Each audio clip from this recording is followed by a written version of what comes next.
Guys, nakakuha ko ng diamond. Woo! Diamond, diamond. Yeah, yeah. You. Ooh, wee, wee, wee. Oh, wow, wow. Wow, wow, wow. Diamond, diamond. Ah. Paano yun? Tuturuan ko kayo ng isang diamond trap.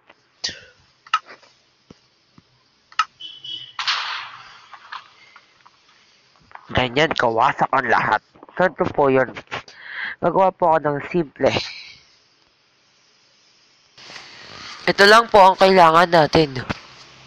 Isang diamond ore, isang redstone, isang TNT,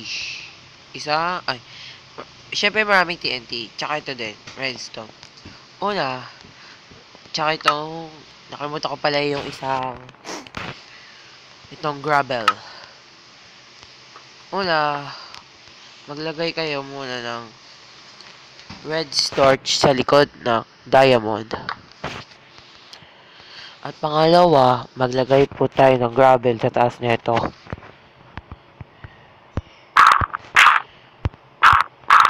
Para hindi po halata pag nahulog po hindi po halata yung redstone.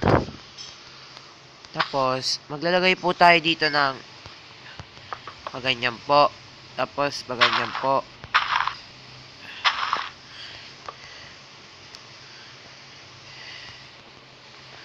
Diba mamamatay yan? Tapos po, maglalagay pa po tayo ng ganyan. Yan.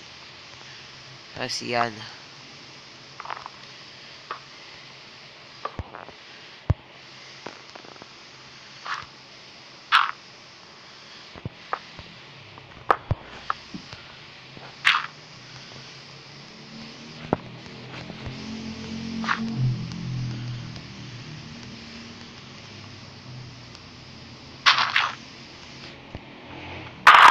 Maglalagay po tayo sa ilalim ng TNT para hindi po halata. Ito guys, natutunan ko lang to sa iba. Di masyado ako matalino. Kaya ko po ito ginagawa para may makaintindi sa mga ginagawa. Yung iba hindi makaintindi. Diba? Yan.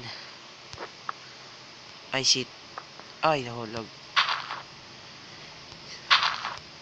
Maglalagay po tayo sa ilalim yan. Tapos po, ganyan. Yan na po yung yung tapos na. Lang po natin, tatakpan lang po, tatakpan. Diba? Diba? Tatakpan lang yan, guys. Para hindi po halata. Para mas maganda, halo-halo. Ano ibig sabihin nun? Teka, halapin ko yung stone na yun. Ito. Ayan, may ganyan-ganyan pa po. Para hindi po halata.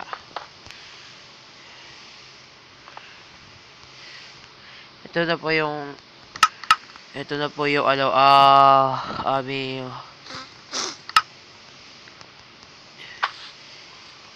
diamond!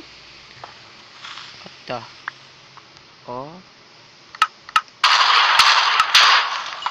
Ganun po mangyayari. Paalam! Woo!